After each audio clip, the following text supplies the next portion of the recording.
Hello, welcome to our family. അപ്പം നമ്മുടെ ഇന്നത്തെ വിശേഷം ഒരു കുട്ടി ഷോപ്പിംഗ് ആണ്. നമ്മൾ കണ്ണൂർ സൂര്യയിലായിരുന്നു വന്നിട്ടുള്ളത്. കാൾടെക്സ് അല്ല, 2 സൂര്യയും കാൾടെക്സ് തന്നെയാണ്. നമ്മൾ പഴയ സൂര്യയിലായിരുന്നു കേട്ടോ വന്നത്. അവിടെ പണിയും കാര്യങ്ങളൊക്കെ നടക്കുന്നുണ്ടായിരുന്നു ഫ്രണ്ടിൽ. അതാ പിന്നെ ഫ്രണ്ട് വ്യൂ ഒന്നും എടുക്കാഞ്ഞത്. നമ്മൾ പിന്നെ ആദ്യം തന്നെ സാരി നോക്കാമെന്ന് വിചാരിച്ചു. സാരിക്കാണല്ലോ ഒരുപാട് ടൈം പോവുക, എത്ര നോക്കിയാലും കിട്ടാണ്ടിരിക്കുക സാരിയാണല്ലോ. അപ്പോൾ നമ്മൾ സാരി നോക്കാൻ തീരുമാനിച്ചു. ഏട്ടൻ പറഞ്ഞു, നിങ്ങൾ സാരിയൊക്കെ നോക്ക്, ഒരുപാട് ടൈം എടുക്കൂലേ, ഞാനിവിടെ ഇരിക്കാം, നോക്കി കഴിഞ്ഞിട്ട് വിളിച്ചോ എന്ന് പറഞ്ഞു. അപ്പോൾ അമ്മ പറഞ്ഞു, മോനെയും കൂടെ നോക്കാം, എന്നാൽ പിന്നെ നമുക്ക് കുറച്ചുകൂടി ഈസി ആയിട്ട് നോക്കാമല്ലോ. എന്നിട്ട് മോനെ ഏട്ടൻ്റെ കയ്യിൽ കൊടുത്തു. എന്നിട്ട് നമ്മൾ സാരി നോക്കാൻ വേണ്ടി പോയി.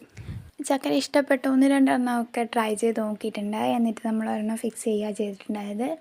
ഒരുപാട് കളക്ഷൻ ഉണ്ട് കേട്ടോ. അവിടുത്തെ കളക്ഷനെ കുറിച്ച് പറയാൻ തന്നെ വാക്കുകളില്ല.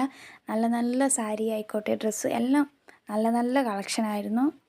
പിന്നെ ഞാനും അമ്മയും ഓരോ സാരി എടുത്തിട്ടുണ്ടായി. നമ്മളത് സെയിം എന്നും പറയാൻ പറ്റില്ല, എന്നാൽ സെയിം അല്ല എന്നും പറയാൻ പറ്റില്ല, ഏകദേശം ഒരേ പാറ്റേൺ. നമ്മളെ 2 ഡ്രസ്സിലും കോമൺ ആയിട്ടൊരു കളറ് വരുന്നുണ്ടായി. നമ്മളതിൻ്റെ അത് വെച്ചിട്ടായിരുന്നു അച്ഛനും ഏട്ടനും ഡുഡുവിനും ഒക്കെ ഡ്രസ്സ് എടുത്തിട്ടുണ്ടായത്. അത് കഴിഞ്ഞ് നമ്മൾ അടുത്ത സെക്ഷനിലോട്ട് പോയി. നമ്മൾ പോയത് കിഡ്സ് സെക്ഷനിലായിരുന്നു. നമ്മൾ ഡുഡുവിന് ക്രിസ്മസിൻ്റെ ഒരു ചെറിയൊരു ഷൂട്ടും കാര്യങ്ങളൊക്കെ വരുന്നുണ്ടായി. അപ്പം നമ്മൾ ക്രിസ്മസ് പാപ്പാൻ്റെ ഒരു ഔട്ട്ഫിറ്റ് എടുത്തു. അതൊക്കെ ഒന്ന് ട്രയൽ ചെയ്ത് നോക്കി. അവനിപ്പോൾ 11 മാസം ആയെങ്കിലും നമ്മൾ കറക്റ്റ് 1 വയസ്സിൻ്റെ ആ ഒരു സൈസ് അല്ല കേട്ടോ എടുത്തത്. ഇച്ചിരി ചെറിയ സൈസാണ് എടുത്തത്. കറക്റ്റ് ഫിറ്റ് വേണമെന്നുള്ളത് കൊണ്ട്, മറ്റേത് ഇച്ചിരി ലൂസാകുമ്പോൾ ഫോട്ടോയിലൊക്കെ ബോറാവൂലേ, അതുകൊണ്ട് നമ്മൾ കുറച്ച് ചെറിയ സൈസാണ് എടുത്തത്. അതായത് അവന് കറക്റ്റ് ഫിറ്റായിട്ടുള്ള സൈസ് എന്തോ 9 to 12 അങ്ങനെ എന്തോ ആണെന്ന് തോന്നുന്നു എടുത്തത്. അത് കഴിഞ്ഞിട്ട് നമ്മളൊരു കുർത്ത ട്രയൽ ചെയ്ത് നോക്കി. നമ്മൾ അതിൽ ഇഷ്ടപ്പെട്ടത് നമ്മൾ ട്രയൽ ചെയ്ത് നോക്കിയിട്ടുള്ളൂ. എല്ലാം ഒന്നും ട്രയൽ ചെയ്ത് നോക്കിയിട്ടില്ല. ഒന്നാമത് അവൻ കുഞ്ഞല്ലേ, അവന് ഇറിറ്റേഷനാവും. അതുകൊണ്ട് നമ്മൾ ഒന്ന് മാത്രം ട്രയൽ ചെയ്ത് നോക്കി. എന്നിട്ട് അത് തന്നെ ഫിക്സ് ചെയ്തിട്ടുണ്ടായി കേട്ടോ. അത് തന്നെ ഏട്ടനും അതേ സെയിം പാറ്റേണിൽ എടുത്തിട്ടുണ്ടായി.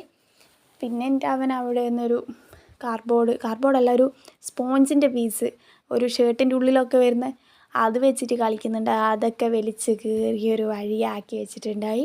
അത് കഴിഞ്ഞിട്ട് അച്ഛനും ഒരു ഷർട്ട് എടുത്തിട്ടുണ്ടായി. അച്ഛന് കുർത്തയല്ല കേട്ടോ എടുത്തത്, അച്ഛന് ഷർട്ട് തന്നെ അധികം ഇടുക, അതുകൊണ്ട് അച്ഛന് ഷർട്ട് തന്നെ എടുത്തു.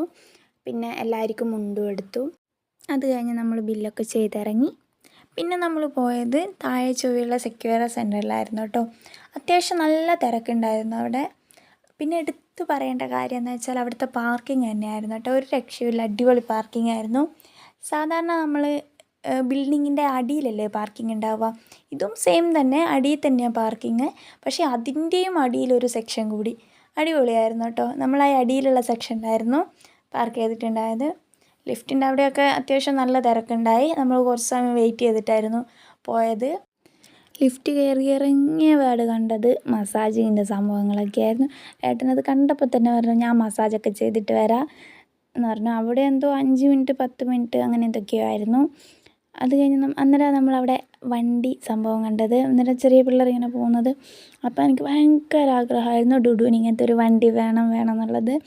എന്നിട്ട് അവനതിലിരിക്കുമോ ഇല്ലയോ എന്നൊന്നും നമുക്കറിയില്ല. അപ്പം നമ്മൾ അവരോട് പറഞ്ഞു, അവരെന്തോ 3 റൗണ്ട് എന്തോ ആണ് അവരുടെ ഇത്. നമ്മൾ പറഞ്ഞു 3 റൗണ്ടൊന്നും വേണ്ട, അവനിരിക്കുമോ എന്നറിയില്ല, ജസ്റ്റ് 1 റൗണ്ട് മതി എന്ന് പറഞ്ഞു. അപ്പോൾ പറഞ്ഞു ഓക്കെ പറഞ്ഞു. അവർ പറഞ്ഞു എന്നാൽ 2 റൗണ്ട് ആക്കാമെന്ന് പറഞ്ഞു. എന്നിട്ട് 2 റൗണ്ട് പോയി നോക്കുമ്പോൾ അവന് കുഴപ്പമൊന്നുമില്ല, അവൻ കൂളായിട്ട് ഇരുന്നിട്ടുണ്ടായി. പിന്നെ നമ്മൾ പോയത് നെസ്റ്റോയിലായിരുന്നു. ഏട്ടൻ പിന്നെ പെർഫ്യൂമിൻ്റെ അഡിക്റ്റ് ആയതുകൊണ്ട് അത് കണ്ടപാട് ആ സെക്ഷനിലോട്ട് പോയി. പിന്നെ നമ്മൾ അത്യാവശ്യമുള്ള കുറച്ച് സാധനങ്ങളൊക്കെ വാങ്ങിച്ചു. നല്ല വിലക്കുറവും ഒരുപാട് ഓഫറും ഉണ്ടായിരുന്നു. നമ്മൾ സാധനങ്ങളൊക്കെ വാങ്ങിച്ചു, അവിടെ നിന്ന് ഇറങ്ങി. പിന്നെ നമ്മൾ ഫുഡൊക്കെ കഴിച്ചു. അതൊന്നും വീഡിയോ എടുക്കാൻ വേണ്ടി പറ്റിയില്ല. കൂത്തുപറമ്പെത്തിയപ്പം പാനിപ്പൂരിയൊക്കെ വെക്കുന്ന ഒരു ചേട്ടൻ്റെ കടയുണ്ടായിരുന്നു. നല്ല നീറ്റ് ഉണ്ടായിരുന്നു കേട്ടോ, നീറ്റൊന്നും കുഴപ്പമില്ല. പാനിപ്പൂരിയും മസാലപ്പൂരിയും ഒക്കെ കഴിച്ചു, നല്ല ടേസ്റ്റൊക്കെ ആയിരുന്നു. അതൊക്കെ കഴിഞ്ഞു നമ്മൾ വീട്ടിലേക്ക് പോയി. നമ്മുടെ കുട്ടി വീഡിയോ ഇത്രയേ ഉള്ളൂ. അടുത്തൊരു വീഡിയോയിലേക്ക് കാണുന്നത് വരേക്കും ടാറ്റാ, ബൈ ബൈ.